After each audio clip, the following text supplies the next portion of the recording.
Big Chief with Riders, and welcome to another episode of Testing Rides. Today, I'm going to be testing out the 2022 Mini Countryman Signature Series All4.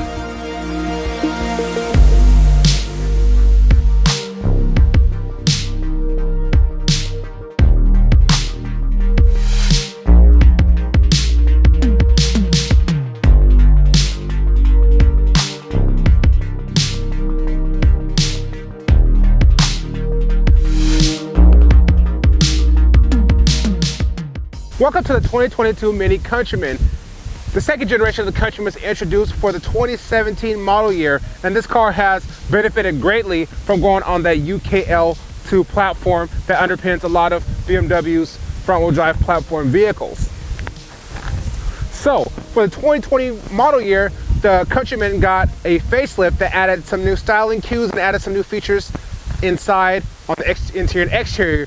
Here in 2022, there has been a couple more small updates to the car that Mini has added some new updates to. So we're going to take a look at those when we do the tour of the vehicle.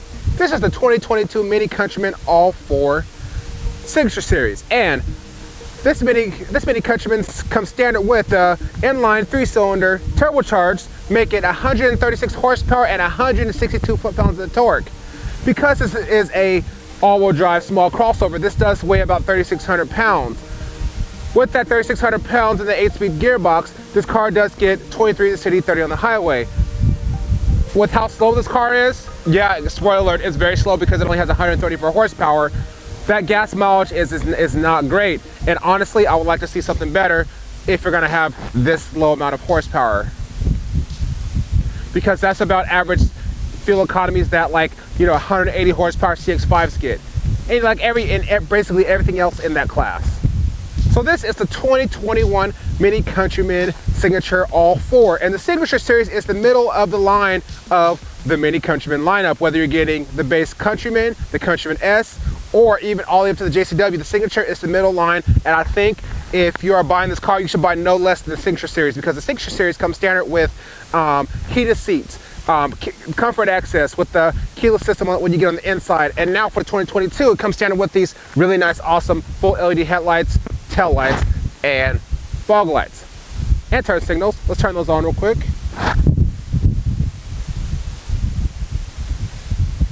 Which looks pretty awesome.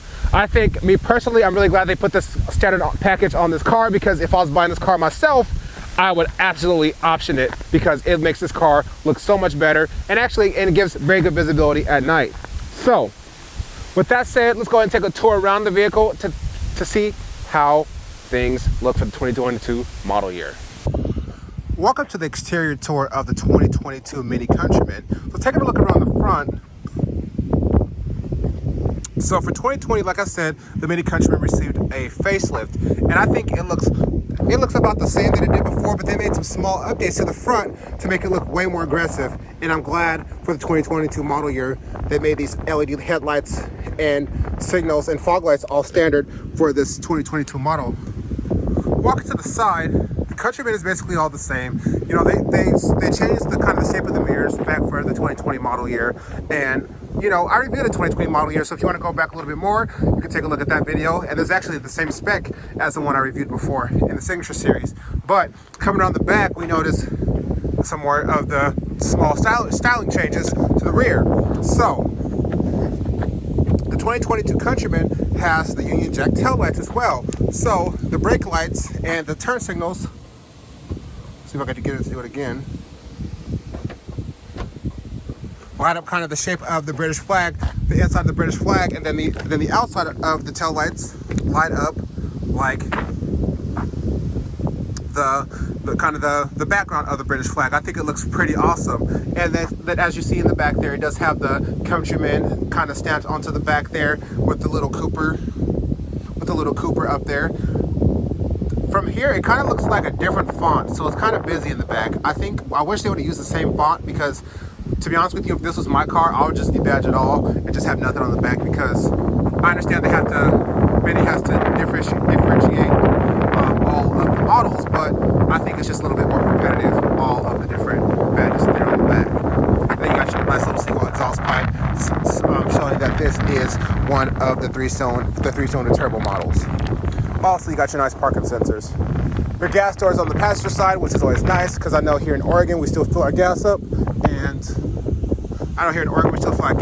it's nice to go straight to, like, the typically cars that you fill up on the passenger side have a shorter line, so get there pretty quickly. Got your all-4 down there because this is all-wheel drive with a three-cylinder.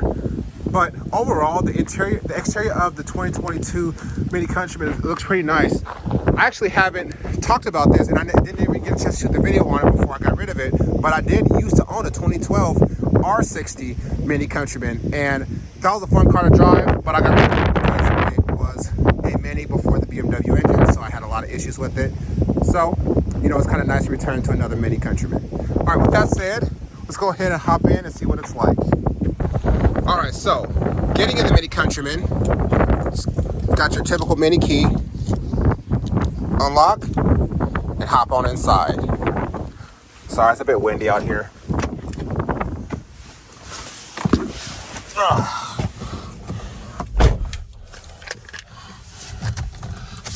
Welcome to the interior of the 2021 Mini Countryman.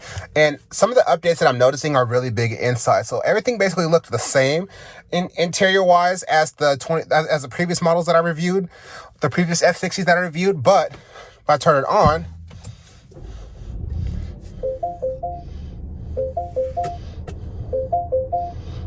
this now has a half digital cockpit, which is really nice. This was introduced for the electric Mini that came out, I think, back in 2018, I want to say. But it's really cool they finally introduced something kind of half digital and half analog. So over here on the left, it looks like it's digital, but it's not. It's analog, and then you got your digital gas gauge. Mini has always had that, but I like that they did a better job of making it a lot clearer. And if you see, this little bar here, you could change to many different things. So you could just make it the color of your ambient lighting color, which is kind of orangish right now, or it's connected to the tachometer like this one is. So if I rev it, it goes up. I think that's pretty cool that they made it, that they had it connected to that. If they're going to do something cool and gimmicky like that, I'm glad they gave it a purpose. Everything else is basically the same down here. Your typical toggle switch to turn on the Mini Countryman. But let's talk about the steering wheel. So the steering wheel is a newer design. I don't remember, this probably came out for 2021, but I didn't get a chance to review a 2021 Mini Countryman at all. Actually, they made the buttons look a little bit more modern, a little bit more sleek and flush with the steering wheel.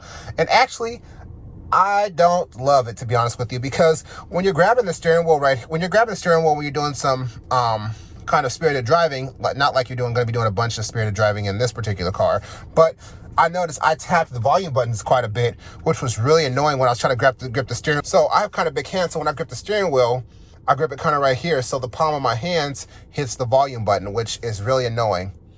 So I wish they would kind of kept going with the new design, but made it a little bit more, so you wouldn't accidentally hit it. And that kind of goes for the same thing for the cruise control on that side. Up top, you have your basic Mini controls. You have your button to turn on your lights. Then you have your button to change your ambient lighting color right there. Your sunroof button. And let's flip the camera around. This car does have the big sunroof, which is nice. Got your manual shade.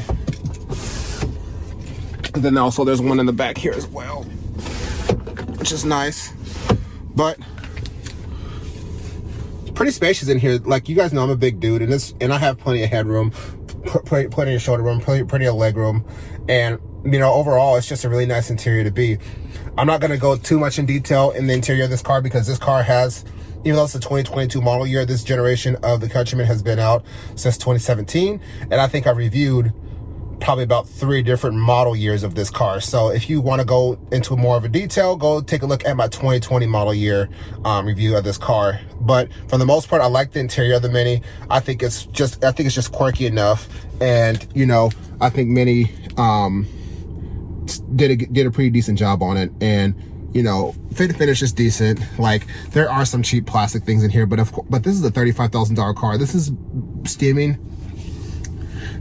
from BMW's cheapest platform. So coming from BMW's cheapest platform, this ain't too bad at all. So with that said, let's go ahead and take it on a drive and see how it is on the roads. Welcome to the 2022 Mini Countryman driving portion. Let's go ahead and head on the road to see how this thing is to drive. So, I am trying out a new thing. I'm going to film it all from my iPhone 12 Pro Max. So let me know down in the comment section how it goes, because I might try this out once in a while, a little bit more often. All right, let's head on the road. All right. First thing I'm gonna do, go hammer down.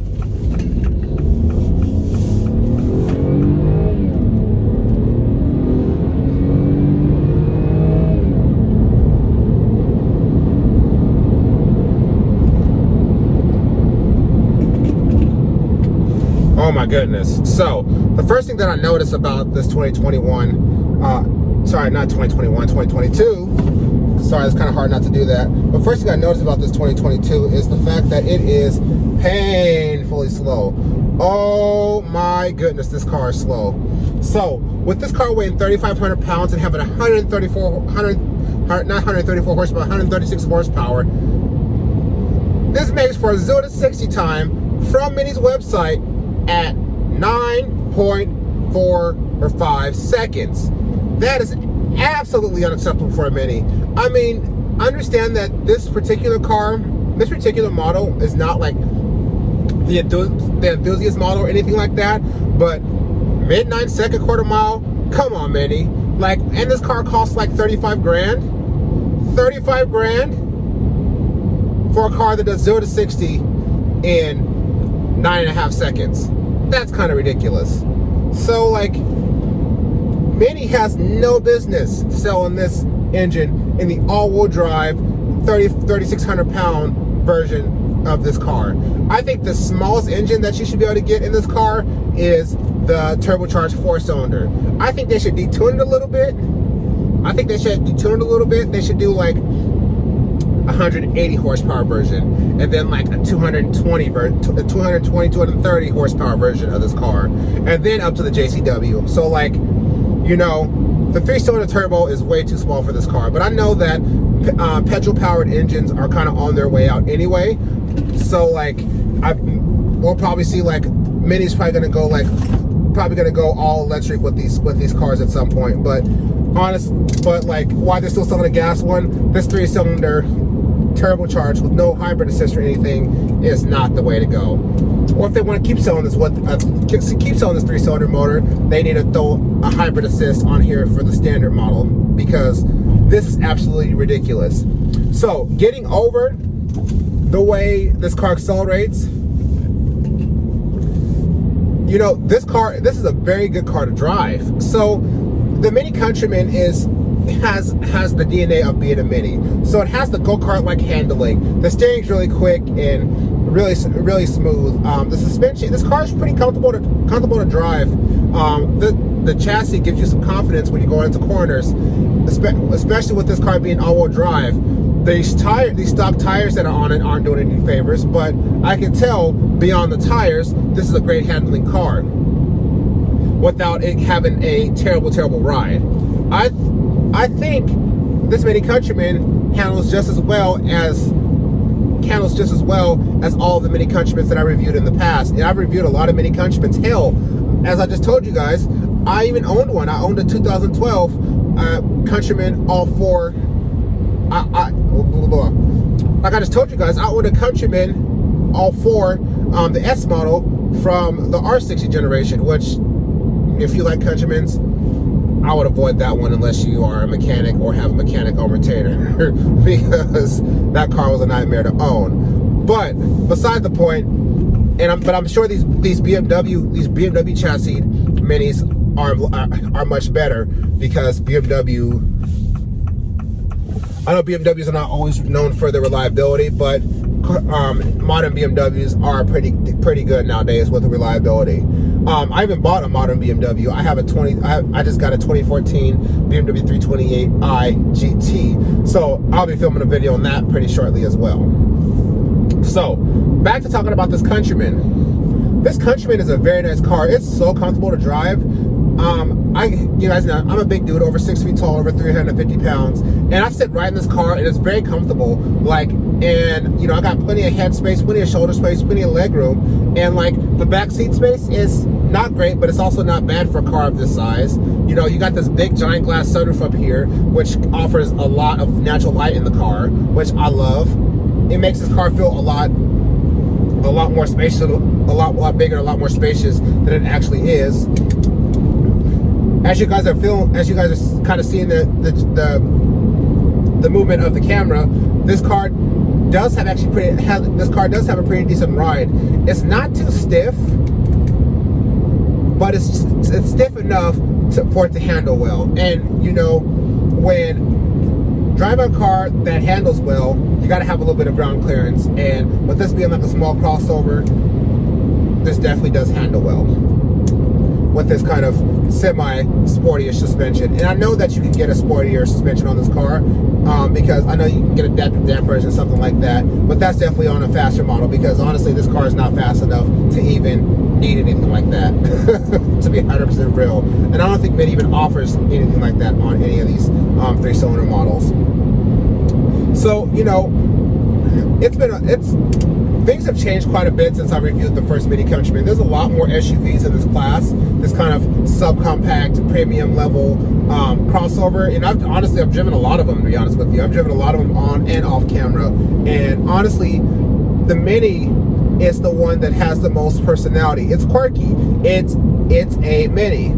It has the personality. It's kind of a weird car. It's very quirky, and you gotta appreciate that about Minis. That's because that's what they do. That's their thing. That's what Minis do well. They're weird and they're quirky, and this one is definitely that to its full definition. And honestly, if you're looking for a small crossover, this is definitely a good option to go with if you're looking for something that's more unique than your average, you know, Lexus NX 300 or your BMW X1, which the BMW X1 is on the same platform, but because this is a Mini, it definitely feels a little bit different than a BMW X1.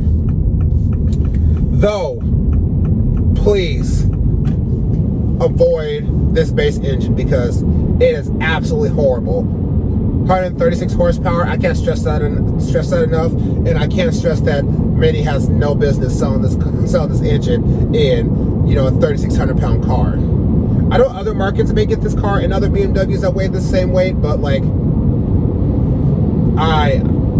I'm not happy with this engine. But I am happy with the way this car handles and drives. I think that kind of with this car being a Mini, having the go-kart like handling with a short wheelbase, it's pretty dirty, which is nice, but not too dirty to where any small steering inputs you're going to be across the road. But it's just dirty enough.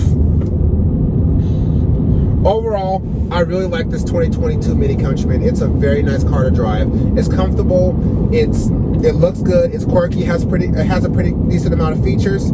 Though I wish it had more safety features standard at 35 grand. I mean, you know, your $18,000 Toyota Corolla is coming with adaptive cruise control standard, but yet this $35,000 Mini can't. But that's just a general complaint I have about a lot of German cars. They make you pay for the features that you really, really want. So besides that, this is a great car, and you should take a look at getting a Mini Countryman if you're looking for kind of a different, fun to drive, quirky subcompact premium crossover. So if you like this video, hit me with a thumbs up, hit that subscribe button, keep riding me.